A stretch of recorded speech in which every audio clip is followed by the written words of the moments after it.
एक गांव में एक महात्मा जी का आश्रम था, जहां गांव के लोग रोज सत्संग सुनने आया करते थे।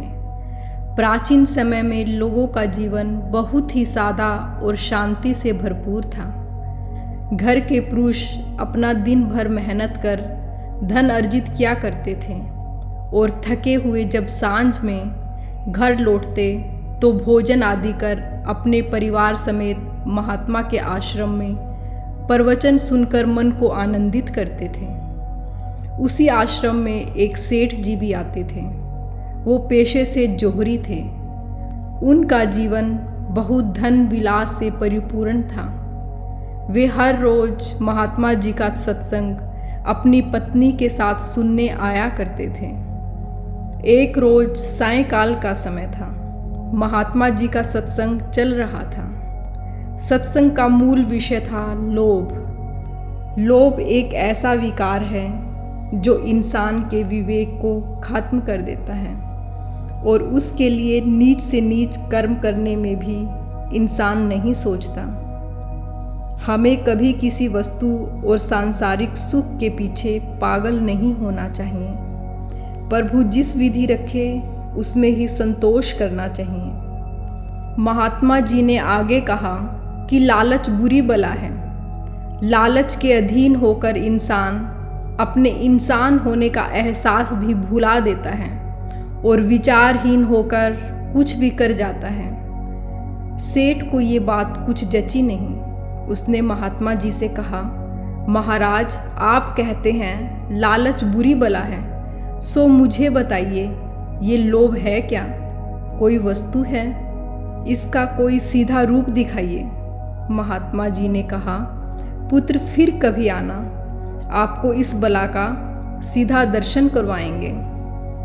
कई दिन बीत गए। महात्मा को सेठ का प्रश्न भूला नहीं था। उनके आश्रम में एक कुत्ता रहता था। गांव के कई समर्थ और अमीर सेठ साहूकार सत्संग में आया करते थे। एक दिन महात्मा ने अपने एक श्रद्धालु जो साहूकार था उनसे कहा, मुझे कुछ समय के लिए एक कीमती लाल रूबी चाहिए। उस भक्त ने बिना कुछ पूछे ही दूसरे दिन महात्मा को कीमती लाल रूबी लाकर दे दिया, जो लाखों की कीमत का था। महात्मा ने वो लाल रूबी उस कुत्ते के गले में एक धागे में डालकर पट्टे के साथ बांध दिया। रोज की तरह जब सारे गांव के लोग सत्संग सुनने आश्रम में पधारे, सेठ भी सेठानी के साथ आया। महात्मा जी ने सत्संग आरंभ किया। कुत्ता भी सत्संग में सब लोगों के पीछे एक कोने में बैठा था। सत्संग के बीच में ही जोहरी सेठ की पत्नी की नज़र उस कुत्ते के गले में बंधे लाल रूबी पर पड़ी तो वो आश्चर्यचकित हो गई। सेठानी ने अपने पति को इशारा कर कुत्ते के गले में पड़े लाल रूबी को दिखाया। उन दोनों की आंखों में लाल रूबी को देखकर चमक आ गई। वो लोभ के जाल में फंस चुके थे। सत्संग समाप्त हुआ। सेठानी ने एक कोने में सेठ को ले जाकर कहा, कितना सुंदर है लाल रूबी, काश ये आप मुझे ला कर देते, ये मेरे गले में कितना सुशोभित होगा। सेठ बेचैन हो गया। उसे समझ नहीं आ रहा था कि कुत्ते के गले में लाल रूबी कैसे उतारे। उसने सीधे जाकर महात्मा जी से कहा, महाराज, ये कुत्ते के गले में क्या बांध रखा है? महात्मा जी उस समय एकांत में बैठे थे। सारे श्रद्धालु अपने अपने घर चले गए थे। महात्मा जी, जो उन दोनों के मन की हालत भांप चुके थे, बोले, पुत्र, आश्रम के सेवादारियों को साफ सफाई करते हुए यहीं कहीं मिल गया होगा। मुझसे पूछा तो मैंने कह दिया कि मामूली सा पत्थर ही होगा, कुत्ते के गले में बांध दो। जोहरी बोला, महाराज, मैं इससे भी सुंदर पत्थर आपको लाके दूंगा, आप इसे उस कुत्ते के गले में बांध देना, या आप मुझे दे दो। महात्मा जी ने बोला, ये ही पत्थर बंधा रहने दो, घर पर ही तो बैठना है, तुम क्यों तकलीफ करते हो? इसे कौन सा नुमाइश में जाना है। जौहरी ने हर तरह से प्रयास किया कि कुछ भी करके रूबी उसे मिल जाए। उसे क्या पता था कि ये सब महात्मा जी की योजना है। अब सेठ उसे पाने के लिए छटपटाने लगा।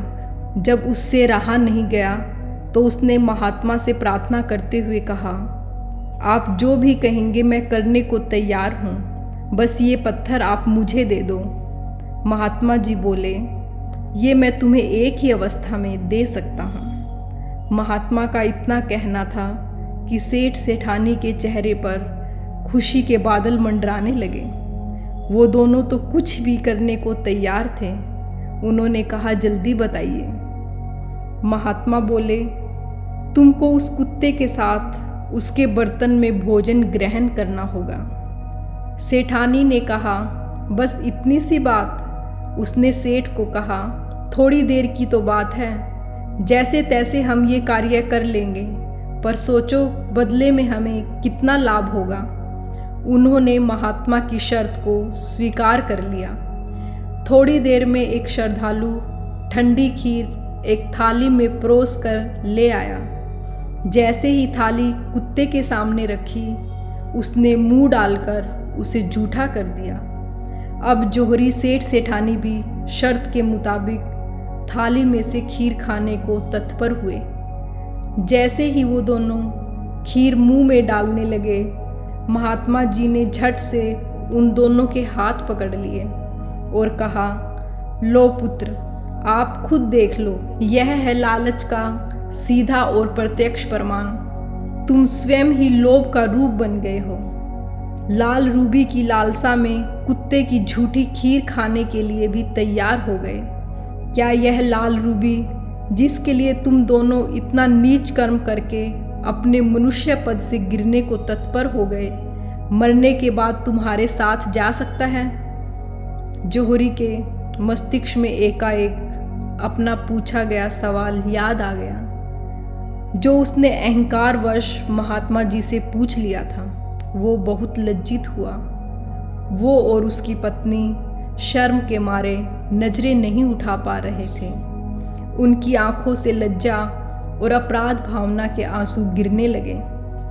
उन्होंने महात्मा जी से माफ़ी मांगी और उनके चरणों में गिर गए। महात्मा जी ने उन दोनों को प्यार से समझाया और सद्मार्ग पर चलने की शिक्षा दी। लालच बुरी बला है। जब यह मनुष्य के मस्तिष्क पर हावी होती है तो उसके विवेक को नष्ट कर उसे बुद्धिहीन बना देती है, और इसी लालच के वशीभूत होकर इंसान नीच से नीच कार्य करने को भी तत्पर हो जाता है। इसीलिए हमें लालच ना करते हुए जो कुछ भी ईश्वर ने हमें दिया है उसमें खुश रहना चाहिए और इसके लिए ईश्वर का धन्यवाद करना चाहिए। अगर ये कहानी आपको अच्छी लगी तो कमेंट करके अवश्य बताएं और ये कहानी अपने दोस्तों और परिवारजनों के साथ शेयर करें। धन्यवाद।